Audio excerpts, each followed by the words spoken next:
I'm Amanda Levete, and my practice is called Future Systems.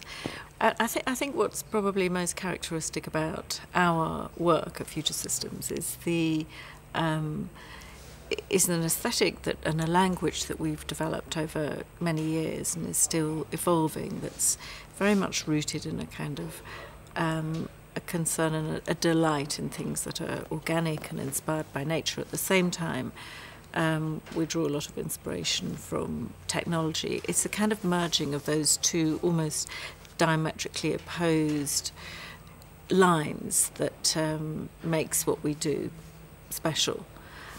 There's something else which, for me particularly, it is very important, which is about the idea and the concept.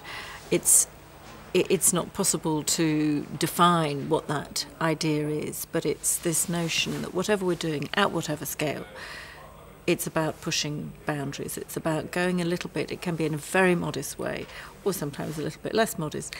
It's about going beyond where we know and where others know. I think buildings of all the arts, all the disciplines, is the most overwhelming. It is the most powerful. It's partly because of its scale, but it contains social meaning, cultural meaning. It defines us historically. It defines our cultural context. It can shift a mood. It shapes the way we live our lives, and it's overwhelming in the sense that you can't avoid it. Everybody lives in a building, everybody works in a building, everybody socialises in a building. You pass by buildings, it's what makes our cities. London has acted as a magnet for people from many different cultures, many different countries, who have chosen to make London their home and their creative home.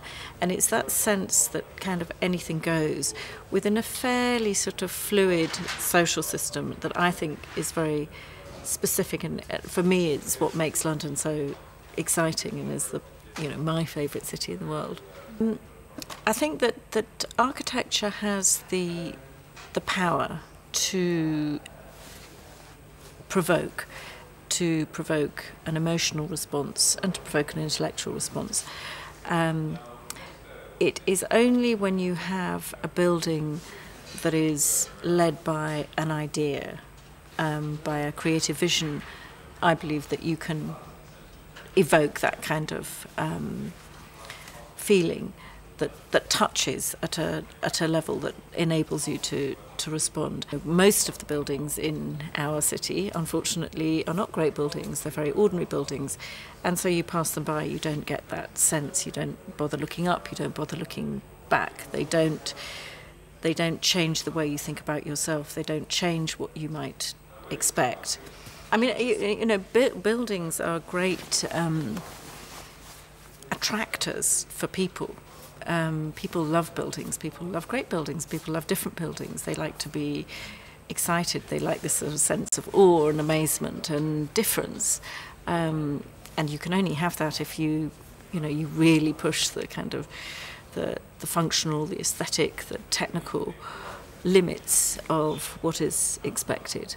You can't do that if you stick to a much more formulaic and commercial approach.